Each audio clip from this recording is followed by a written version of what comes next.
దానికి దేవుడు మనకిచ్చిన వాక్య భాగము ప్రియులరా, కడుపు మంట. చెప్పండి, బాగొచ్చు అందరికీ కదా. అంటే ఏదో ఒక జామున ఏదో ఒక రోజు మనందరికీ ఎక్కడ మండిద్ది? కడుపు మండుతూ ఉంటుంది. ఈ పరిశుద్ధ దినములో దేవుడు ప్రేరేపించి మనకిచ్చిన వాక్య భాగము కడుపు మంట, 7 అద్భుతమైన విషయాలు. చూడండి, మత్తయి సువార్త 20వ అధ్యాయము. అందరు బైబిల్ ఉన్న వారందరూ చూడండి, మత్తయి సువార్త 20వ అధ్యాయము 15వ వచనం నేను చదువుతాను. నాతో కలిసి అందరూ బిగ్గరగా చెప్పండి. నాకిష్టము వచ్చినట్టు నా సొంత సొమ్ముతో చేయుట న్యాయము కాదా? నేను మంచివాడనైనందున నీకు కడుపు మంటగా ఉన్నదా? మరలా చదువుకుందాం. నాకిష్టము వచ్చినట్టు నా సొంత సొమ్ముతో చేయుట న్యాయము కాదా? నేను మంచివాడనైనందుకు నీకు కడుపు మంటగా ఉన్నదా? ఇంకా వినండి జాగ్రత్తగా. యేసు ప్రభువారు ఒక ఉపమానం చెప్తూ ఆ ఉపమానములో తన యొద్దకు వచ్చిన ప్రజలందరికీ వివరించింది ఏంటంటే, పరలోక రాజ్యం ఒక ద్రాక్ష తోట యజమానితో పోల్చబడింది. ద్రాక్ష తోట యజమానుడు అతడు ఉదయాన్నే కొంతమందిని మనుష్యులను మాట్లాడుకొని ప్రొద్దున్నే నా తోటలో పనికి వెళ్ళమని చెప్పాడు. ఎవరితో? కూలి వాళ్ళతో ఆ మాట చెప్పి పనికి పంపించాడు. ఆ యజమానుడు కూలి వారికి ఒక మాట చెప్పాడు, ఈ రోజుకు మీ అందరికీ 1 దేనారము కూలి ఇస్తాను అన్నాడు. ఆమె ఆ రోజుల్లో ఎంత కూలి ఉందో అంత కూలి ఇస్తానని చెప్పాడు. చెప్పి పనికి పంపించాడు. ఇంటికి వచ్చాడు. ఆయన సిద్ధపడి మరలా అలా వెళుతూ ఉంటే 9 గంటలకి కొంతమంది బజార్లో మాట్లాడుకొని కూర్చొని మాట్లాడుతూ ఉన్నారు. ఏందయ్యా ఇక్కడ ఉన్నారు, మీరు ఎందుకు ఖాళీగా కూర్చున్నారంటే, మమ్మల్ని ఎవరు పనికి పిలవలేదయ్యా. సరే, మీరు నా తోటలోనికి పనికి వెళ్ళండి, మీకు ఏమి న్యాయమో దానిని ఇస్తాను. యజమానుడు చక్కగా చెప్పాడు. ఏం చెప్పాడు? మీకు ఏమి న్యాయమో ఆ కూలి నేను ఇస్తానని చెప్పాడు. మరలా ఆయన అలా వెళ్ళి తిరిగి వచ్చేసరికి 12 గంటలకు కొంతమంది బజార్లో కూర్చొని మాట్లాడుతూ ఉన్నారు. ఏంటయ్యా మీరు ఇక్కడ ఉన్నారు అని అంటే, మమ్మలను ఎవడు పనికి పిలవలా. చెప్పగానే యజమానుడు అన్నాడు, మీరు నా తోటలోనికి వెళ్ళి పని చేయండి, మీకు ఏమి న్యాయమో చెప్పాలి, దాన్ని నేను మీకు ఇస్తానన్నాడు. మరలా ఇంటికి వెళ్ళి వచ్చేసరికి 3 గంటలకి ఇంక కొంతమంది రోడ్డు మీద కనపడ్డారు. ఏందయ్యా ఇక్కడ ఉన్నారు, మమ్మల్ని ఎవడు పనికి. ఇలా 5 గంటలకు కూడా కొంతమందిని తన తోటలోనికి పనికి పంపించాడు. ఇప్పుడు చెప్పాలి, 9 గంటలకి, 12 గంటలకి, 3 గంటలకి, 5 గంటలు, వీళ్ళందరికంటే పొద్దున్నే కొంతమంది వచ్చారు. పొద్దున్నే కొంతమంది, మొత్తము 5 రకాల ప్రజలు, కూలి వాళ్ళు యజమానుని తోటలో పని చేస్తున్నారు. చెప్పండి, పొద్దున్నే 9ంటికి, 12ంటికి, 3ంటికి, 5ంటికి. చెప్పాలి వాక్యం. పొద్దున్నే బయలుదేరారు కొంతమంది. పాపం ఉదయం వచ్చిన వాళ్ళు చెబుదాం, 9 గంటలకు వచ్చిన వాళ్ళు, 12 గంటలకు వచ్చిన వాళ్ళు, 3 గంటలకు వచ్చిన వాళ్ళు, తర్వాత 5 గంటలకి. ఆ రోజుల్లో సమయం ఏంటో తెలుసా? ఉదయాన్నే పనికి వెళ్ళాలి, సాయంకాలం 6ంటికి తిరిగి రావాలి. ఆమేన్. ఇది క్రమం. ఆ ఒక్కడికి కాదు, ఎవరు పనికి వెళ్ళినా అదే క్రమం. సరే, సాయంకాలం అయిన తర్వాత ఈ యజమానుడు ఏం చేశాడంటే తన పనివాణ్ణి పిలిచి తన దగ్గర ఉన్న అసిస్టెంట్ను, నీవు అందరికీ సమానంగా కూలి ఇవ్వమన్నాడు. ఎలా ఇవ్వమన్నాడు? ఆ చెప్పడంలో కూడా ఇంకొక ప్రత్యేకమైన మాట చెప్పాడు. ఏమనో తెలుసా? చివరొచ్చినోన్ని మొదలుకొని మొదటొచ్చినోని వరకు సమానంగా కూలి ఇవ్వమన్నాడు. మనం ఏం చేస్తాం? మొదటొచ్చినోడికి మొదటిచ్చి చివరొచ్చినోనికి చివరిస్తాం. దేవుడు అలా కాదు. ఏం చెప్పాడు? నేను వాక్యం ధ్యానం చేస్తుంటే ఈ మాట ఆశ్చర్యం అనిపించింది. చివరొచ్చినోడిని మొదటివు, చివరొచ్చినోడికి మొదటివు, మొదటొచ్చినోడికి చివరు. అందరికీ ఎలా ఇవ్వమన్నాడు? వీళ్ళలో మొదటొచ్చిన వాళ్ళు అనుకున్నారట, మేము ఉదయం పొద్దున వచ్చాం. బైబిల్లో రాయబడింది ప్రొద్దున. ఎప్పుడు? పొద్దున్నే, అంటే ప్రొద్దు పొడిచినప్పుడు. మేము పొద్దున వచ్చాం కదా, వీళ్ళకంటే మాకు ఎక్కువ దొరుకుతుంది అనుకున్నారు. అనుకొని వీడి కూలీడు తీసుకొని ఇంటికి వెళ్ళలా. యజమానుని దగ్గరికి వచ్చి, అయ్యా మేము పొద్దునొచ్చాం, వీళ్ళేమో 5 గంటలకు వచ్చారు, వీళ్ళల్లో కొంతమంది 3 గంటలకు వచ్చారు, 12 గంటలకు వచ్చారు, 9 గంటలకు వచ్చారు, వీళ్ళతో మాకు సమానముగా ఇచ్చావు, ఇది ఏంటయ్యా అని అనగానే యజమానుడు అన్నాడంట. ఏ యజమానుడు? ద్రాక్ష తోట. చెప్పండి నోటితో, ద్రాక్ష తోట చెప్పాడంట. అయ్యా, మనం చదువుకున్న వాక్యం ఏమని? నా సొంత సొమ్ము, నీ సొమ్ము కాదు, నా సొంత సొమ్ము నాకిష్టం వచ్చినట్టు నేను ఇస్తున్నాను, అందుకు నీకు కడుపు మంటగా ఉందా? నేను మంచివాణ్ణి, మొదటొచ్చినోడితో పాటే చివరొచ్చినోడికి కూడా ఇవ్వడానికి నాకు ఇష్టమైంది. నేను మంచివాడనైనందుకు నీకు కడుపు మంటగా ఉందా అన్నాడు. బైబిల్ అంతటిలో ఇక్కడ ఒక్క చోటే రాయబడింది కడుపు. చెప్పండి, కడుపు మంట. ఇక వాక్యం ధ్యానం చేసుకుందాం. ప్రియులారా, ఈ వాక్యంలో మనం నేర్చుకోవలసిన చాలా పాఠాలు ఉన్నాయి. మొదటిది చూడండి, దేవుని యొక్క పరిశుద్ధ గ్రంథంలో అపోస్తుల కార్యముల గ్రంథం 10వ అధ్యాయం 36వ వచనం చదవాలి. అయితే యేసుక్రీస్తు ప్రభు ఎవరికి? నోటితో చెప్పాలి. ఎవరికి? అందరికి ఆయన ప్రభువే. ఆమేన్. దొంగలకి ప్రభువే, దుర్మార్గులకి ప్రభువే, అసహ్యులకు ప్రభువే, అన్యాయస్తులకి, ఆయన అందరికీ ప్రభు. ఆమేన్. ఈ యజమానుడు కూడా, ద్రాక్ష తోట యజమానుడు కూడా అందరికీ యజమానుడే. ఆమేన్. పొద్దునొచ్చినోడికి చెప్పాలి యజమానుడే, 9ంటికి వచ్చినోడికి, 12కి వచ్చినోడికి, 5ంటికి వచ్చినోడికి యజమానుడే. దేవుడు అందరికీ దేవుడే. ఆమేన్. అందరికీ దేవుడే. ఒకవేళ ఆయన మనలాగా తీర్పు తీరిస్తే ఈ భూమి మీద ఎవడు మిగలడు. ఎవడు? ఆయన అందరికీ ప్రభు. ఈ వాక్యం విన్నాం కదా మనం. వాళ్ళు అడగడం కొంచెం న్యాయం అనిపిస్తుంది మనకి.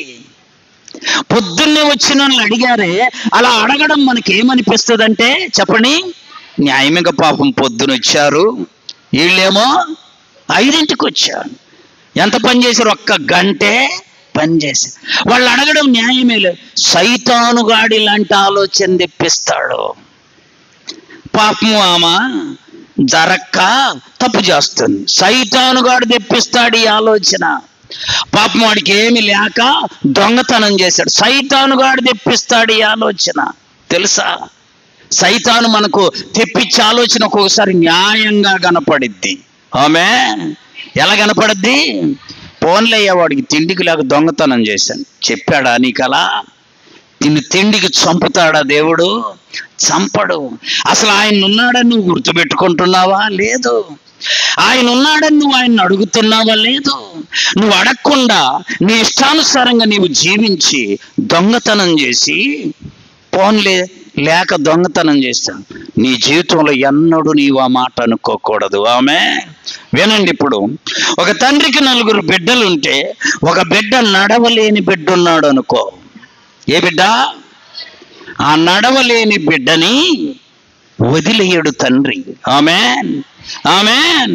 మిగతా 3 పాటుగా నడవలేని బిడ్డను కూడా తండ్రి ఏం చేస్తాడు? నడిపించటానికి ప్రయత్నము. అద్భుతమండి. అందుకనే యోహాను గారు రాసిన మొదటి పత్రిక 4వ అధ్యాయం 7వ వచనములో ఉంది, దేవుడు ప్రేమ అయ్యున్నాడు. చప్పట్లు కొట్టి ప్రభువును మహింపరచాలి. దేవుడు ఏమయ్యున్నాడు? ప్రేమ. ప్రేమ. ఆయన మన నిమిత్తము తన ప్రాణము పెట్టాడు, ప్రాణం అర్పించాడు. కాబట్టి ఆయన మన ఎడల ప్రేమ చూపే దేవుడండి. ఇంకా చూడండి వాక్యం, యెషయా గ్రంథం 55వ అధ్యాయము 8, 9 వచన.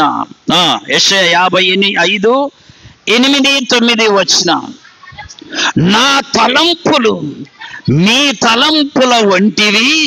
కబ్బా, దేవుడు చెప్తున్నాడు, అయ్యా నా తలంపులు మీ తలంపుల వంటివి కావు. అయితే ఈ సృష్టి అంతా నశించిపోయేది. ఇంకా ఏమంటున్నాడు? మీ త్రోవలు నా త్రోవల వంటివి కావు. ఇదే దేవుడు చెప్పే మాట. ఆకాశముకు భూమి ఆకాశం ఈ రెంటికి ఎంత వ్యత్యాసం ఉందో, ఎంత ఎత్తుగా ఉందో, మీ తలంపుల కంటే నా తలంపులు అంతా ఎత్తుగా ఉన్నవి. చప్పట్లు కొట్టి ప్రభువును మహింపరచాలి. ప్రియులారా, మన తలంపులు వేరు. చెప్పండి, దేవుని తలంపులు వేరు. ఆమేన్. మన ఆలోచనలు వేరు, దేవుని ఆలోచనలు వేరు. ఎలా వేరు? ఆయన ఆకాశం ఎంత ఎత్తుగా ఉందో, భూమి ఎంత కిందుగా ఉందో, దేవుని ఆలోచనలు తలంపులు అంత ఎత్తుగా ఉన్నాయి, అంత ఎత్తుగా ఉన్నాయి. కాబట్టి మనలాగా ఆలోచించడు దేవుడు. మన కోపం వచ్చినప్పుడేమో పనికిరారని ఇసిరేస్తాం, ప్రేమ వచ్చినప్పుడు దగ్గరికి. దేవుడు అలా కాదు. ఆయన పనికిరాని వాడినైనా పనికొచ్చేవాడినైనా ఆయన ఎన్నడూ మనలను విడిచిపెట్టువాడు కాదు. కాబట్టి ఈ వాక్యములో యజమానుడు అందరినీ చెప్పాలి, సమానమైన కూలితో పంపించాడు. ఆమేన్. చూడండి, వాక్య భాగంలో మనం గమనిస్తే ఈ 5 రకాల ప్రజలు ఉన్నారు. అమ్మా, దేవుని సన్నిధిలో చేరే వాళ్ళు కూడా 5 రకాలు ఉంటారు. పుట్టినప్పటి నుండి వినాలి, పుట్టినప్పటి నుండి ఒక్కొక్క వ్యక్తిని చూస్తే చనిపోయే వరకు నీతిగా బ్రతుకుతాడు. ఆమె ఎప్పటి నుండి చెప్పాలి? ఎప్పటి నుండి? చిన్నప్పటి నుండి చనిపోయే వరకు ఎలా బ్రతుకుతాడో తెలుసా? నీతిగానే. పొద్దున్నే వచ్చిన వాడితో సమానం. ఆమేన్, ఆమేన్.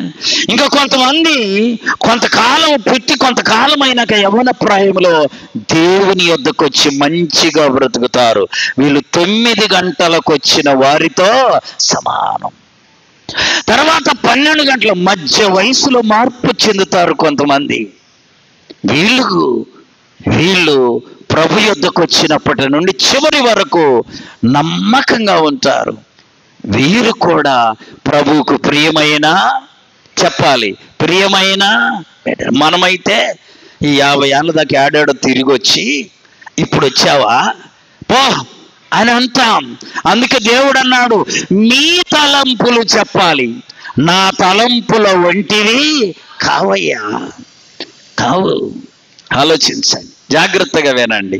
ఒక ఊరిలో ఒక అధికారి దగ్గర ఒక వాచ్మ్యాన్ నమ్మకంగా పనిచేస్తున్నాడు. ఆమేన్.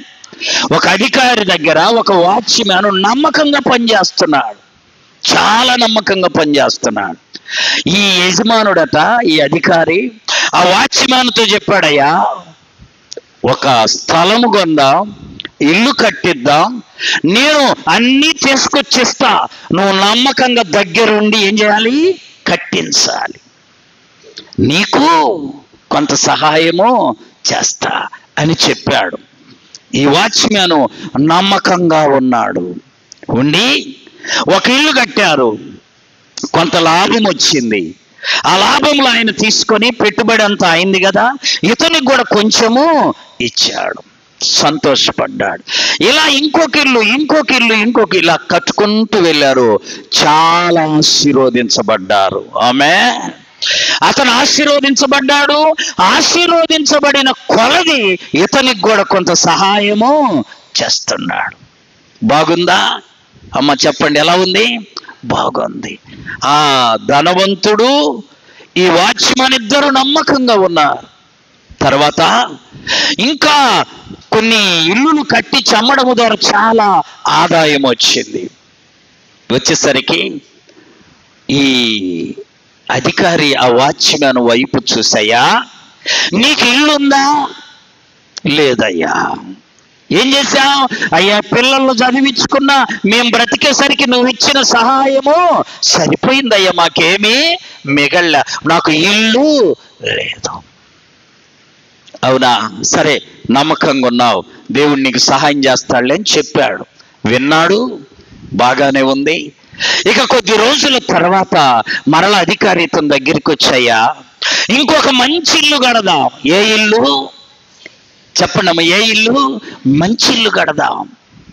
ఈ ఇంట్లో కూడా నువ్వు నమ్మకంగా పని చెయ్యాలయ్యా అని చెప్తే సరేనని ఇంకో స్థలం కొన్నారు, మంచి స్థలం, అన్నిటికంటే మంచి స్థలం కొన్నాడు. అన్నిటికంటే మంచిగా కట్టాలని తీర్మానం చేసుకొని ఈ వాచ్మెన్తో చెప్పాడట, రేపు ప్రారంభోత్సవం చేద్దాం. సరే, మంచిది. ప్రారంభోత్సవం చేశాడు. ప్రారంభోత్సవం చేసి ఆ ఇంటికి పునాదేసి ఆ ఇల్లు కట్టడానికి మంచి ఇనుము పంపించాడు. చెప్పాలి, ఏమి ఇనుము? ఈ వాచ్మ్యాన్ ఏం చేశాడంటే, ఇన్ని ఇల్లులు కడితే ఒక్కిళ్ళన్న నాకు ఇవ్వలేదు, ఈయన కాడ ఎంత నమ్మకంగా చేస్తే ఏం లాభం అని ఈ మంచి ఇనుము తెచ్చిపోయి షాపు వాడికి ఇచ్చి పనికి మాలిన ఇనుము తెచ్చి మొదలు పెట్టిండు. ఆమె ఇప్పుడు చెప్పాలి, యజమానుడిది తప్పుందా అమ్మ? తప్పుందా? ఆయన మంచి ఇనుమే పంపాడు. తర్వాత మంచి సిమెంట్ పంపాడు. ఈయన ఇన్ని ఇల్లులు కడితే నాకు ఒక్కటన్నా, ఇంకా మనకు ఒక పదం పడితే ఇంక అదే పదం మారదా? పదం పాడిందే పాడటం. వాడు అదే పాట పాడుతుంది, ఇన్ని ఇల్లులు కడితే ఒకటి ఇవ్వకూడదా అని ఈ మంచి సిమెంట్ తీసుకెళ్ళి బూడిద సిమెంటు తెచ్చాడు. పునాదులు అయిపోయాయి. వీడు అనుకుంటున్నాడు మనసులో, నేను బలి చేస్తున్నానులే వీడికి అనుకుంటున్నాడు. చూసారా? తర్వాత అలా కట్టి మంచి డోర్లు తెచ్చాడు. పెడితే ఈ డోర్లు తెచ్చిపోయి వాడికి ఇచ్చి పనికి మాలిన డోర్లు తెచ్చుకున్నాడు. ఇల్లు సిద్ధపడిన తర్వాత ఆ యజమానుడు ఒకరోజు గృహ ప్రారంభోత్సవం పెట్టాడు. ఇల్లు ఓపెనింగ్ ఇంగ్లీష్ చేయితే బాగా అర్థమైంది కదా. ఇల్లు ఓపెనింగ్ పెట్టాడు. పెట్టగానే అందరూ వచ్చారు. అందరూ చక్కగా ఇంట్లో చూశారు, చాలా బాగుంది. ఇప్పుడు గుర్తుపెట్టుకోండి, నువ్వు ఒరిజినల్ కంటే డూప్లికేట్ చాలా బాగుంటుంది.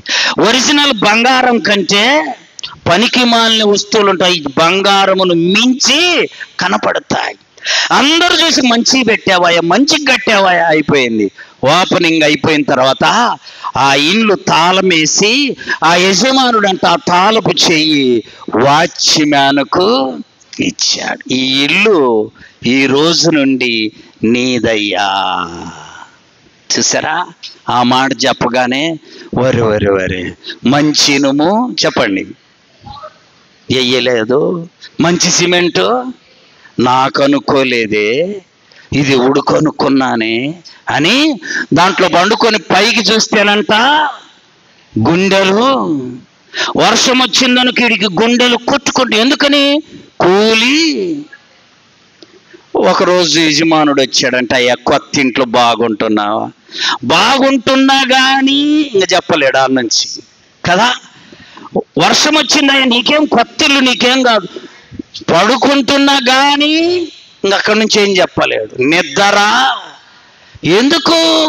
వీడు చేసిన పని వీని మీదికే వచ్చింది. ప్రియులారా గుర్తుపెట్టుకోండి, ఇందులో యజమానుని తప్పేమీ లేదు. ఈ కూలి సంగతి కూడా అంతేనండి. ఆలోచించాలి.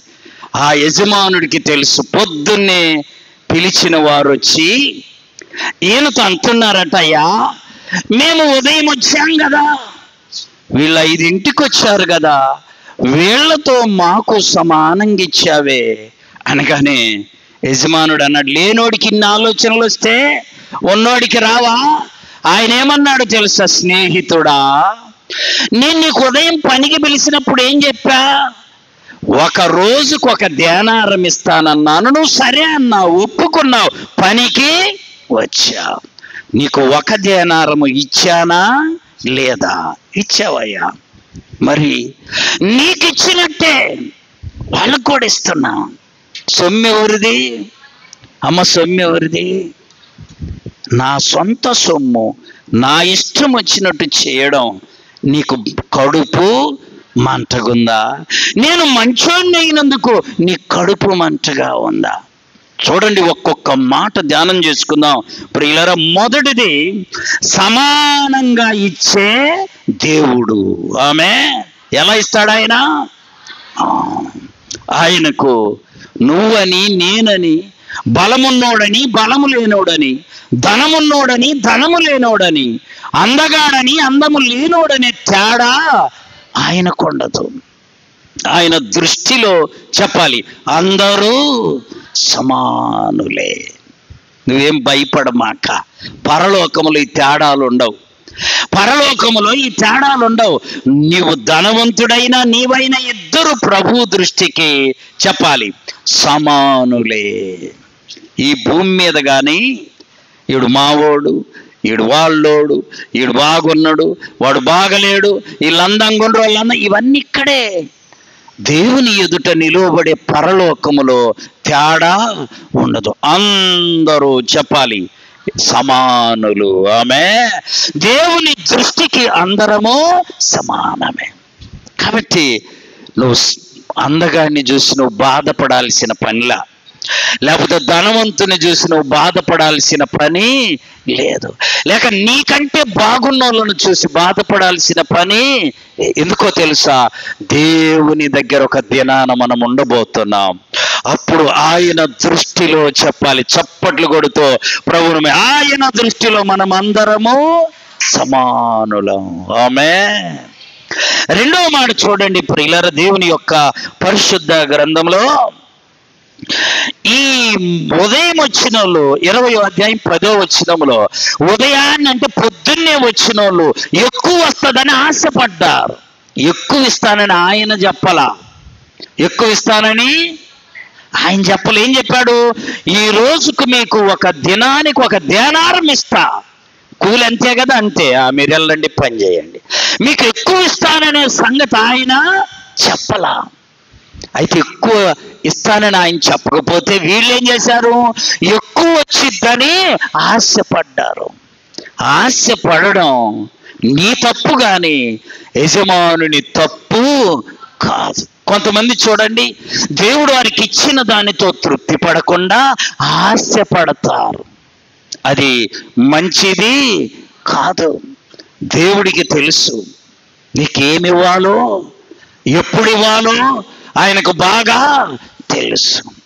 బాగా డబ్బున్న వ్యక్తికి ఒక కొడుకుంటే వాడు వచ్చి 5వ తరగతిలో చదువుతూ వాడు వచ్చి అడిగాడంటే, డాడీ డాడీ నాకు బుల్లెట్ కావాలి. ఏం కావాలి? బుల్లెట్ కొనిచ్చే శక్తి తండ్రికి ఉందని తెలుసు, కానీ కొడుకు 5వ తరగతిలో బుల్లెట్ తోలడము మంచిది కాదని తండ్రికి తెలుసు. నేను అడిగానే, నేను ఆశపడ్డానే, నాకు ఇవ్వలేదే. నువ్వు ఆశపడ్డాడని ఆయన ఇవ్వడు. ఆయన ఎప్పుడు నీకు ఏమి ఇవ్వాలో అప్పుడే ఇస్తాడు. ఆమేన్. నరులు ఆశపడతారనుకో, అది దేవునికి చెందినది కాదు. 3వ మాట చూడండి ఇప్పుడు ఇల్లరా, దేవుని యొక్క పరిశుద్ధ గ్రంథాల ప్రకటన గ్రంథం 22వ అధ్యాయం 12వ వచనంలో ఒక మాట ఉంది. ఇదిగో నేను త్వరగా వచ్చుచున్నాను, వాని క్రియ చొప్పున ప్రతి వానికి చుట్టకు సిద్ధపరిచిన జీతం. ఏ జీతం ఇది? దేవుడు సిద్ధపరిచాడు నీకు. ఆయన సిద్ధపరిచిన జీతం ఆయన ఇస్తాడు. అది కొంచెమా ఎక్కువ నీ చేతిలో లేదు. దేవుడు ఎవరికి సిద్ధపరిచాడో, ఏమి సిద్ధపరిచాడో అదే నీకు దొరుకుతుంది. ఇక చూడండి 4వ మాట మనం చూస్తే ప్రియులరా, 27వ అధ్యాయం ఇర్మియా గ్రంథం 5వ వచనం. ఇర్మియా 27:5. త్వరగా ఇర్మియా గ్రంథం 27వ అధ్యాయం 5వ వచనం. అధిక బలము చేతను చాచిన బాహువు చేతను భూమి మీదనున్న నరులను జంతువులను నేనే సృజించి, దేవుడు అంటున్నాడు, ఎవరికిచ్చుట న్యాయమో నాకు తోచినది వారికే ఇస్తా ఉన్నా. చప్పట్లు కొట్టి ప్రభువును మహింపరచాలి ప్రియులారా. దేవుడు అంటున్నాడయ్యా, అధిక బలము చేత చాచిన బాహువు చేత భూమి మీద ఉన్న సమస్తాన్ని నేను సృజించాను. ఎవనికిచ్చుట న్యాయమని నాకు తోచునో వానికే నేను ఇస్తున్నాను. ఆమేన్. ఎవరమ్మా ఇచ్చేది? ఎవరు? దేవుడిచ్చేది, మనుషులు కాదు. మనుషులు ఇచ్చేదైతే మారిపోద్ది. ఆమేన్. దేవుడు ఇచ్చే. దేవుడు ఏమంటున్నాడు తెలుసా? ఎవరికి ఇచ్చుట న్యాయమని నాకు తోచునో వారికే. అందుకని నీవు నేను మనుషుల మీద ఆధారపడకూడదు. గత నెలలు మనం ధ్యానం చేసుకున్నాం. మనుషుల నమ్ముకొనుట కంటే, చెప్పాలి, దేవుణ్ణి ఆశ్రయించుట ఎంతో, రాజులను నమ్ముకొనుట కంటే యెహోవాను ఆశ్రయించుట ఎంతో మేలు. ఒక ఆమెకి చాలా కాలం క్రితం 5 రూపాయలు అవసరమైనవి అంట. ఎంత? ఇప్పుడంటే 5 రూపాయలు లెక్కలేదండి. ఒక 30-40 సంవత్సరాల క్రితం 5 రూపాయలు అంటే చాలా గొప్ప, చాలా విలువ ఉండేది. 5 రూపాయలు అవసరమయ్యి తలుపేసుకొని ప్రభు సన్నిధిలో ఇంట్లో ప్రార్థన చేస్తా ఉందంట. ప్రభువా 5 రూపాయలయ్యా, అయ్యా 5 రూపాయలు ఇయ్యయ్యా, అయ్యా 5 రూపాయలు అవసరమయ్యా అని ఆమె ఏం చేస్తా ఉంది? చేస్తా ఉంటే ఆ ఊరిలో ఒక గొప్ప దైవజనుడు ఉంటే ఆయన ఇక్కడ ప్రార్థన చేసుకుంటా ఉంటే దేవుడు అంటున్నాడంట, సహోదరుడా, అయ్యా నా కుమారుడా, నువ్వు ఈ ప్రార్థన ఆపి ఈ దారిలో ఈ రోడ్డులో చివరింటికి వెళ్ళి ఒక 5 రూపాయలు ఇచ్చిరాపు అన్నాడంట. చప్పట్లు కొట్టి ప్రభువును మహింపరచాం. ఆ మాట చెప్పగానే ఈయన లేచి జోబులన్నీ తడిమితే, ఇళ్ళంతా వెతికితే 5 రూపాయలు. ఏంది పిచ్చోడు దేవుడు, లేకపోయినా దగ్గర వాళ్ళకి ఏమంటూ నేనెక్కడ ఇవ్వాలి అని అనుకోవాలా. ఏం చేశాడో తెలుసా? లేచి బట్టలు వేసుకొని రోడ్డునే పోతా ఉన్నాడు. దేనికో చెప్పాలా, ఆమెకు 5 రూపాయలు మరి ఏం దగ్గర మరి అట్టిస్తాడు. వెళ్తా ఉంటేనంట ఆ దారిలో 5 రూపాయలు పడి ఉంది. చప్పట్లు కొట్టి ప్రభువును మహింపరచాలి. 5 రూపాయలు తీసుకొని, ఈ 5 రూపాయలు ఎవరివి, ఈ 5 రూపాయలు ఎవరివండి, ఈ 5 రూపాయలు ఎవరివండి అని 3 సార్లు కేకేశాడంట. ఆమె కేకేస్తే ఎవ్వరు నాయి అని దగ్గరికి రాకపోయేసరికి, ప్రభువా నీవు చెప్పిన పని నేను చేస్తున్నానయ్యా, లేకపోయినా బయలుదేరా. ఆమె మనం 5 వస్తే కానీ బయలుదేరాం. మనకు దేవుడు ఒకవేళ చెప్పాడు అనుకో, 5 ఇవ్వడానికి మనము అంతా ఎతికి లేవుగా ఏం పోదాం, పోయిందాకా కూడా పరీక్షిస్తాడు దేవుడు అని ఆయన ఆగకుండా వెళ్ళాడు. కాబట్టి అక్కడ 5 రూపాయలు తీసుకొని చివరికి వెళ్ళి ఆ ఇల్లు తలుపు అట్టదట్టగానే ఆమె తలుపు తీసి అంటుందంట, అయ్యా దేవుడు నీ చేత 5 రూపాయలు పంపాడా. ఆమె చూసారా, అయ్యా దేవుడు నీతోటి 5 రూపాయలు పంపించాడా. అవునమ్మా, ఈ 5 రూపాయలు అద్భుతం. నీకేం కావాలో చెప్పండి, దేవునికి తెలుసు. నీకు ఏమిచ్చుట న్యాయమో ఆయనకు బాగా తెలుసు. చూడండి, ప్రసంగి గ్రంథంలో ఇంకో మాట వ్రాయబడింది ప్రియులరా. ప్రసంగి గ్రంథం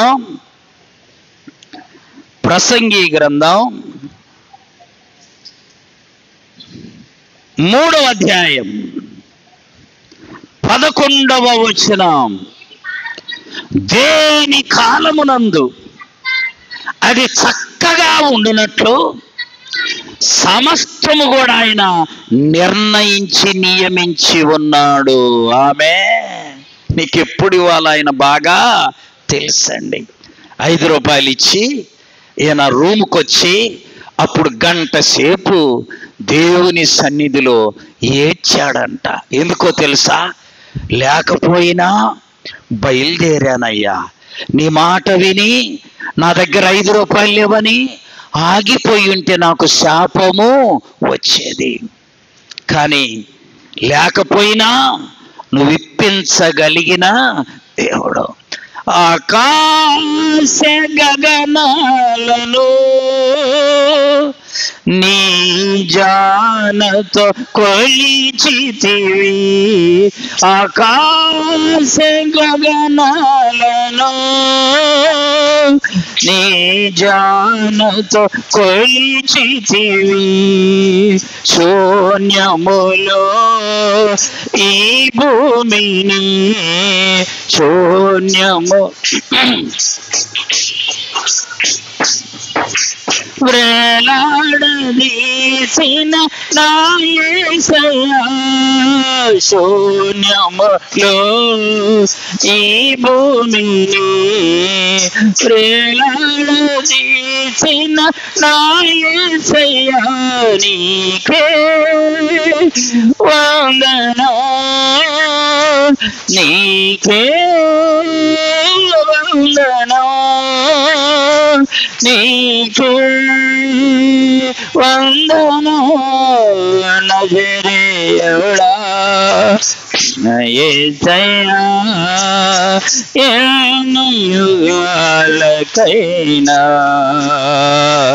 ఆరాధ్య దైవము నీవేనని గళమెత్తి నీ కీర్తి నే చాటెదా. నజరేయుడా నా యేసయ్యా. శూన్యములో చెప్పాలి. దేవుడు అంటే ఈ భూమిని ఏం చేశాడు, వేలాడదీశాడు. శూన్యం.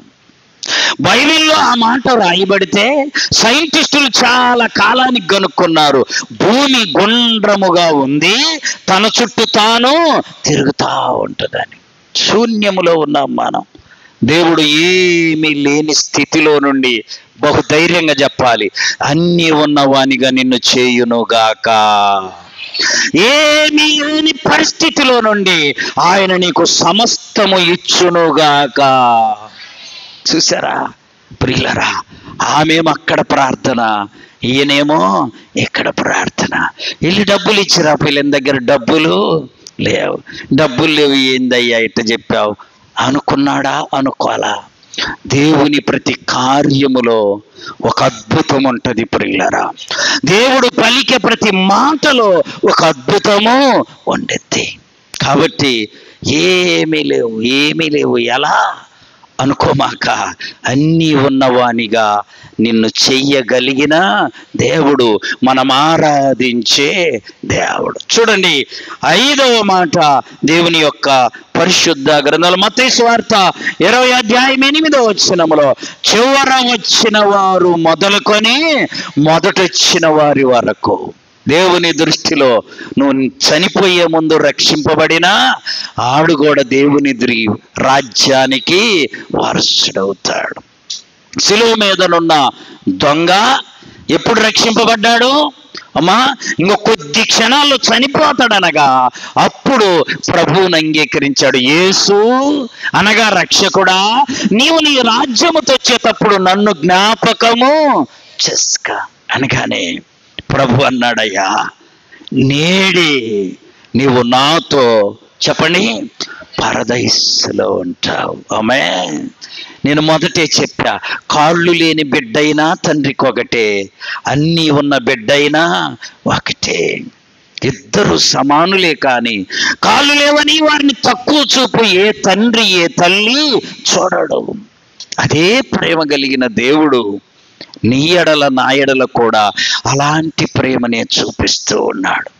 కనుక ప్రియులరా, ఎవరన్నా బాగుపడుతుంటే మనము కడుపు మంటగా ఉండకూడదు. ఎవరన్నా మనకంటే బాగుంటే కడుపు మంటగా ఉండకూడదు. తమిళనాడులోనంట నిన్ననే శిక్ష చేశారు. తమిళనాడులో ఒక అబ్బాయి ఇంకొక అబ్బాయి, ఇద్దరు స్నేహితులు 5-6 తరగతులు చదువుతున్నారు, చిన్నపిల్లలు. ఆ అబ్బాయి స్నేహితులు, ఇళ్ళలో ఒకడు బాగా చదువుతాడంట, బాగా చదువుతాడు. వాడు వీళ్ళ ఇంటికి వచ్చి వాడు కలిసి ఉంటే, ఈ చదవలేక ఉన్నాడే వెనకబడిన పిల్లోడు వాళ్ళమ్మంట ఈయన్ని చూసినప్పుడల్లా అసూయ పడేదంట. ఏం పడేది? ఒకరోజు పరీక్షలు పెట్టారు. పరీక్షల్లో స్కూల్ అందరి లేకల్లా ఈ అబ్బాయికి ఎక్కువ మార్కులు వచ్చాయి. వచ్చేసరికి అబ్బాయి ఇంటికి వచ్చాడు. ఈ పిల్లోడు చదువుతుంటా, మమ్మీ నాకంటే కాదు, స్కూల్లో ఉన్న వారు అందరికంటే ఈ అబ్బాయికి ఎక్కువ. కూల్ డ్రింక్స్ ఇచ్చి అందులో విషమేసి ఆ అబ్బాయిని చంపింది. చూసారా ఎంత కడుపు మంట? చూసారా ఏం చేసింది? మాకు తెలియదులే, మళ్ళా చెప్పంటారు. ఏం చేసింది? కూల్ డ్రింక్స్లో విషమిచ్చి చంపిందండి. 10-12 ఏళ్ళు కోర్టులో విచారణ జరిగి నేరం రుజువై నిన్ననే ఆమెకు 20 ఏళ్ళు శిక్ష వేసింది కోర్టు. చూసారా ఎంత దారుణం? నీ బిడ్డ కంటే బాగా చదువుతున్నాడని, నీ బిడ్డ చదవలేకపోతున్నాడని చదివే బిడ్డను చంపాలనుకోవడం ఎంత ఘోరమైన దుస్థితి, ఎంత ఘోరమైన పాపమో చూడండి. చాలా మందికి అలా ఉంటుంది.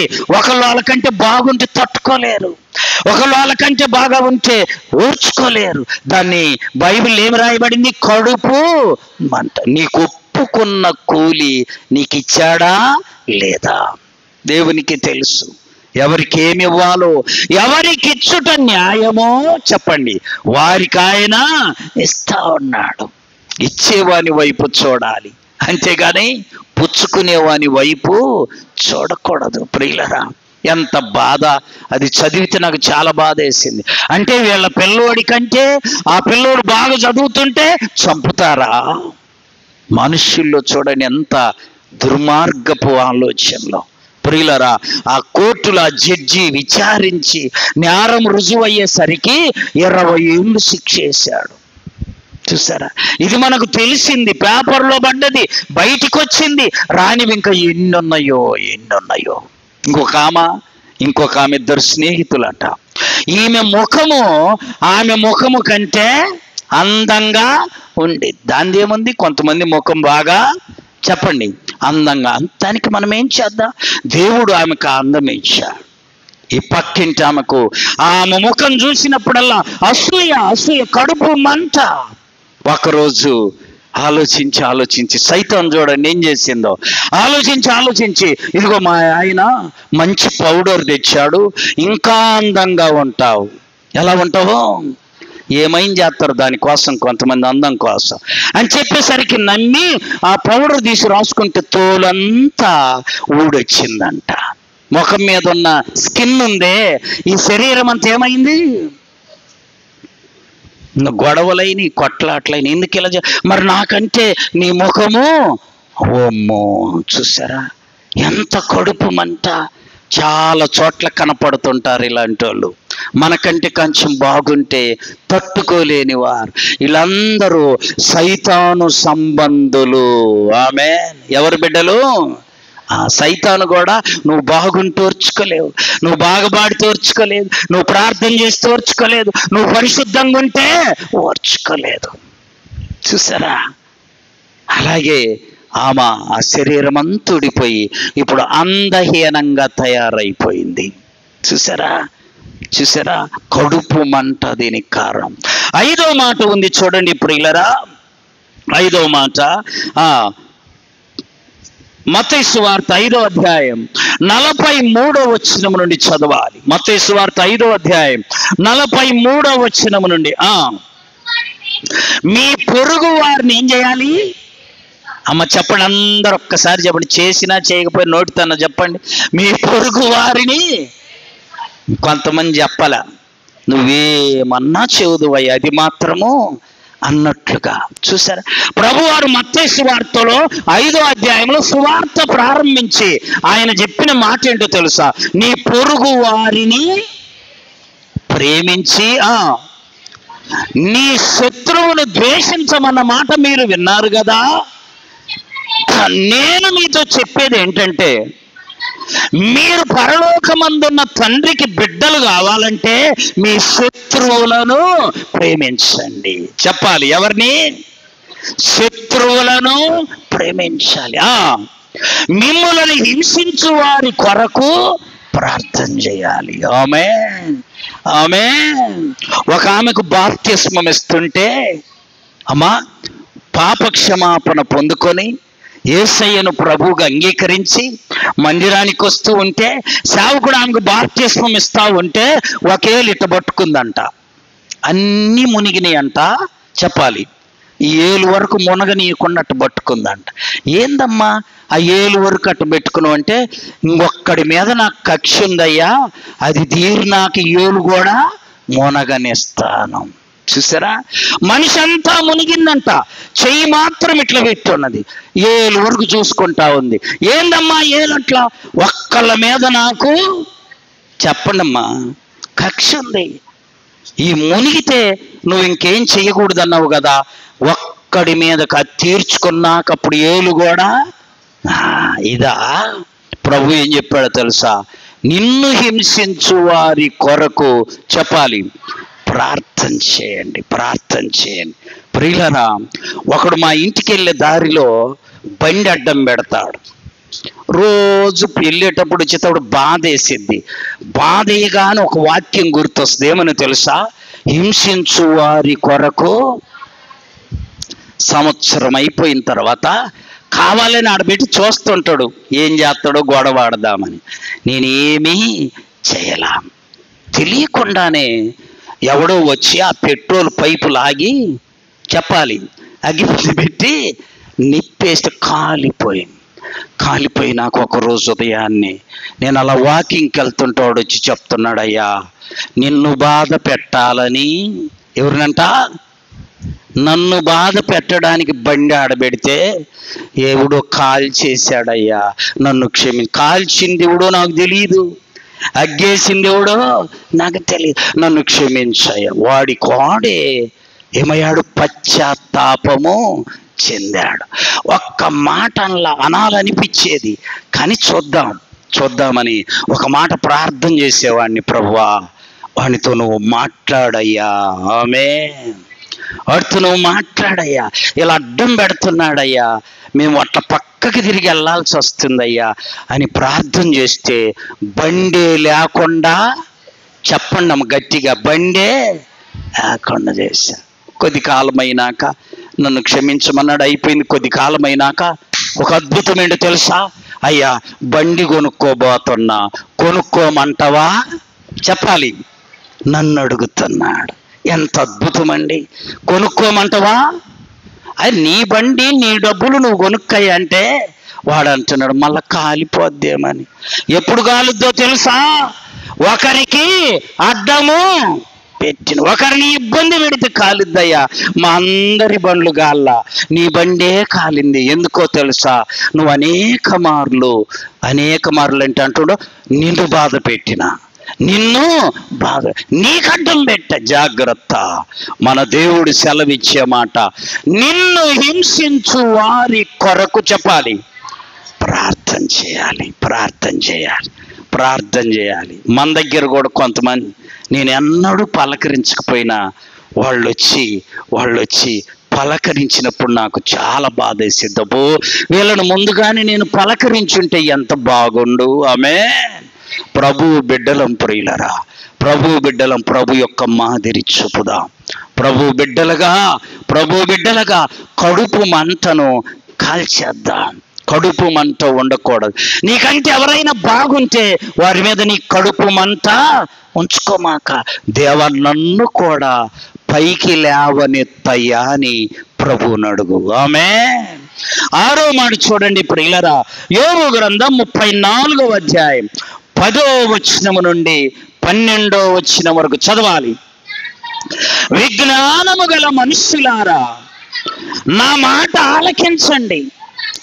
దేవుడు అన్యాయము చేయడము అసంభవము. చెప్పండి నోటితో, దేవుడు అన్యాయము చేయడము చెప్పాలి, అసంభవము. అది జరగదా? సర్వశక్తుడు దుష్కార్యము చేయుట అసంభవము. ఆమేన్. దేవుడు ఎప్పుడు అన్యాయము చేయడమ్మా, దేవుడు అన్యాయము చేయడు. చివరి మాట 7వ మాట చూడండి, దేవుని యొక్క పరిశుద్ధ గ్రంథంలో రోమీయులకు రాసిన పత్రిక 9వ అధ్యాయం 12వ వచనం నుండి 16 వరకు. రోమా 9:12 నుండి, ఎవనిని కరుణింతునో వానిని కరుణింతును, ఎవనిని కనికరిస్తాను వానిని కనికరిస్తాను. దేవుడు అంటున్నాడు. 9వ అధ్యాయం 12వ వచనము నుండి చదువుమ్మా, ఉన్న చదువు అక్కడ. ఎవనిని, ఎందుకు చదవలేదమ్మా నువ్వు? ఎవనిని కరుణింతును వానిని కరుణిస్తానా, ఎవని ఎడల జాలి పడుదును వాని ఎడల జాలి పడుదును కాగా. చూసారా దేవుడు అంటున్న మాట. అందుకని మనం ఏం చేయాలయ్యా? నువ్వు నన్ను కరుణించయ్యా. మనుషులు కాదు, చెప్పాలి, నువ్వు నన్ను కరుణించయ్యా, నువ్వు నా ఎడల జాలి చూపయ్యా, నువ్వు నన్ను ప్రేమించయ్యా. ఎందుకో తెలుసా? దేవుడు ప్రేమిస్తే చాలు, లోకమంతా నిన్ను ప్రేమించకపోయినా ఇబ్బంది లేదు. నువ్వు ఉంటే నాకు చాలు యేసయ్యా, నీ వెంటే నేను ఉంటా యేసయ్యా, నువ్వు ఉంటే నాకు చాలు యేసయ్యా, నీ వెంటే నేను ఉంటా యేసయ్యా, నీ మాట చాలయ్యా, నీ చూపు చాలయ్యా, నీ తోడు చాలయ్యా, నీ నీడ చాలయ్యా, నీ మాట చాలయ్యా, నీ తోడు చాలయ్యా, నీ నీడ చాలయ్యా, నీ నీడ చాలయ్యా, నువ్వంటే నాకు చాలు యేసయ్యా, నీ వెంటే నేను ఉంటా యేసయ్యా. చూడండి, సమూయేలు మొదటి గ్రంథం 2వ అధ్యాయం 8వ వచనం. మొదటి సమూయేలు 2:8. దరిద్రులను అధికారులతో కూర్చుండబెట్టుటకై మహిమగల సింహాసనమునందు ఆ దేవుడుకును వారి మంటిలో నుండి ఎత్తువాడు ఆయనే. వెనకొచ్చినోడు ఎప్పుడు వెనకాల ఉండాలని మనం అనుకుంటాం. దేవుడు అలా కాదు, వెనకాలొచ్చినోని కూడా ముందుకు తేగలిగిన దేవుడు. ఆమేన్. పేదవాడు ఎల్లప్పుడూ పేదవాడిగానే ఉంటాడు అని మనం అనుకుంటాం. దేవుడికి అలా కాదు. వాళ్ళను కూడా దేవుడు ఏం చేయగలడు? పైకి చదవండి 113వ కీర్తన 7, 8 చరణాలు. 113, 7, 8. తన ప్రజలను ప్రధానులతో కూర్చుండబెట్టుటకై ఆయన నేల నుండి దరిద్రులను లేవనెత్తువాడు, పెంట కుప్ప మీద నుండి పేదలను. అద్భుతమండి. ప్రభు వైపు చూద్దాం. ప్రభువే ఒకనిని హెచ్చించువాడు, చెప్పాలి, ఒకనిని తగ్గించువాడు. ఆయన దృష్టిలో అందరము సమానులమే. ఆమేన్. ఆయన అందరికీ ప్రభువే. ఆమేన్. ఆయన సర్వలోకానికి రక్షకుడు. కాబట్టి ఆయన వైపు చూద్దాం. ఆయన వైపు చూసి ఆయనను మాత్రమే వేడుకుందాం. ఆయన మాత్రమే మన స్థితిని మార్చగలిగిన దేవుడు. కడుపు మంట ఏదైనా ఉంటే తీసివేసుకొని ప్రభువును ప్రేమిద్దాము. అట్టి కృప పరిశుద్ధాత్మ దేవుడు వాక్యమిన్న మనందరికీ దయచేయునుగాక. ఆమేన్. మోకరించండి, ప్రార్థన చేసుకుందాం.